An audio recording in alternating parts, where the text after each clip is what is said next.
అంతేగా? మన మన్నార్ ఆర్మీని గేటు దగ్గరే కాదు మొత్తం ఖాన్సార్ లో హై అలర్ట్ లో ఉండమనండి. ఖాన్సార్ లో క్యాల్కులేటర్ పెట్టుకుని ఏమీ లెక్క పెట్టలేదు. కాన్సార్ ఎరుపెక్కాల. అందుకే లెక్క పెట్టలేని ఒక పిచ్చోడ్ని తీసుకొచ్చాను. మండే నిప్పుతోనైనా వీళ్ల రక్తంతోనైనా.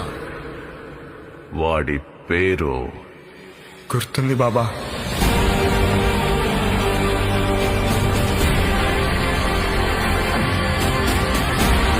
ఖాన్సార్ వల్ల చాలా మంది కథలు మారాయి. కానీ ఖాన్సార్ కథ మార్చింది ఇద్దరు ప్రాణ స్నేహితులు